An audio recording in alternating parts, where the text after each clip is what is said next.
మీరు మీ liver health గురించి తెలుసుకోవడానికి కొన్ని టిప్స్ ఇవాళ షేర్ చేస్తాను. ఫస్ట్ మనం సిమ్టమ్స్ గురించి తెలుసుకుందాం. అంటే బాడీ మనకు చూపించే సూచనలు అనమాట. అందులో కడుపు ఉబ్బరంగా ఉండటం, అలసటగా ఉండటం, ఆకలి లేకపోవటం, వెయిట్ లూజ్ అవ్వటం, ఇటువంటివన్నీ ఎర్లీ సిమ్టమ్స్ అంటాం. అదే లివర్ ప్రాబ్లం లేట్ స్టేజెస్లో ఉందనుకోండి, కామెర్లు, రక్తపు వాంతులు, మోషన్ నల్లగా రావటం, కాళ్ళవాపులు, పొట్టలో నీరు చేరటం, ఇటువంటివన్నీ స్టార్ట్ అవుతాయి. నెక్స్ట్ బ్లడ్ టెస్ట్ల గురించి తెలుసుకుందాం. బేసిక్ బ్లడ్ టెస్ట్ల గురించి మీకు చెప్తానండి. డెఫినెట్గా లివర్ ఫంక్షన్ టెస్ట్ అంటే లివర్ టెస్ట్ చేయించుకోవాలి. దాంట్లో పారామీటర్స్ ఏం చూడాలనేది నేను చెప్తాను. బిలిరూబిన్ పెరిగినా, ఎస్జీఓటీ, ఎస్జీపీటీ అనే 2 టెస్టులు ఉంటాయండి.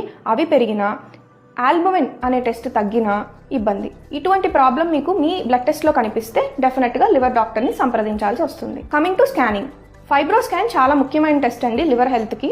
సో గట్టితనం ఎంత ఉంది, కొవ్వు శాతం ఎంత ఉందో మనకు క్లియర్ కట్గా ఐడియా వస్తుంది. సో లివర్ ప్రాబ్లమ్స్ని ఎర్లీ స్టేజ్లో డిటెక్ట్ చేయగలడానికి మనకి చాలా ఉపయోగపడే scan fibro scan. So fibro scan చేయించుకోవటం చాలా ముఖ్యం.